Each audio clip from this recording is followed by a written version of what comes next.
We can't shy away from reality or remain unconcerned about the devastating effect of poverty in Nigeria daily. The root of poverty lies in the deprivation of people's access to necessities such as food, healthcare, and sanitation, education to say the least. The scourge stares us in the face. Poverty surrounds us, more glaring in the suburbs of the Federal Capital Territory, Abuja. It is no news that Nigeria has overtaken India and is currently the poverty capital of the world. What perhaps is news is that Nigeria's frightening poverty statistics, instead of diminishing, is increasing day by day. According to the National Bureau of Statistics, the number of people that live below extreme poverty as of April 2019 was 91,501,377, making Nigeria the world capital of poverty. As if that was not bad enough, at the moment, 6 months later, the number had jumped to 94,470,533 people. What this means is that we have added 2,969,158 people into extreme poverty. By comparison, this number is more than the population of the Gambia and Cape Verde combined. The logical question in this light of the above is, how can Nigeria be lifted out of poverty? The government has promised to lift 100 million Nigerians out of poverty over the next 10 years and set them on the path to prosperity. For us, recurrent expenditure means that you're just paying salaries and you're not doing anything. So where are the projects that the people are supposed to be working on to be able to earn that salary?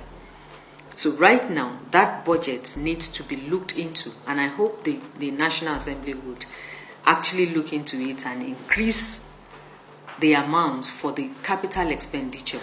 Because as citizens, if we're able to concentrate on just two, the road and the power, I think we'll go a long way.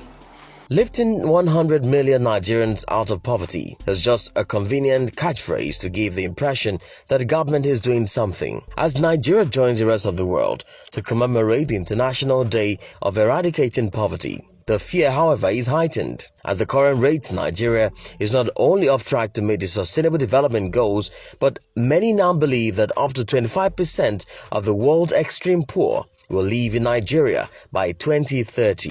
The 2020 budget is expected to accelerate the pace of our economic recovery, promote economic diversification, enhance competitiveness, and ensure social inclusion. We are optimistic of attaining higher and more inclusive GDP growth in order to achieve our objective of massive job creation and lift many of our citizens out of poverty.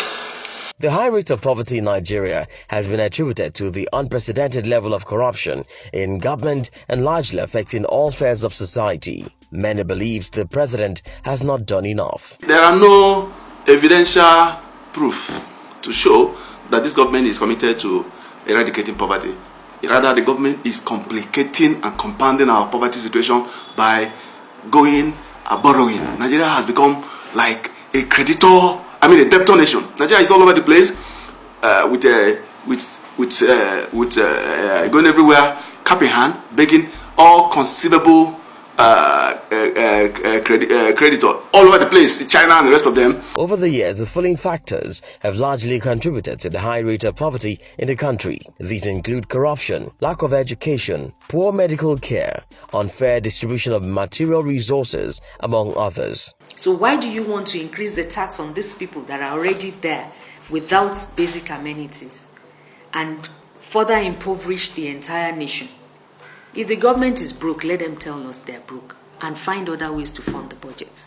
Again, we're also doing debt management and paying huge amounts on it.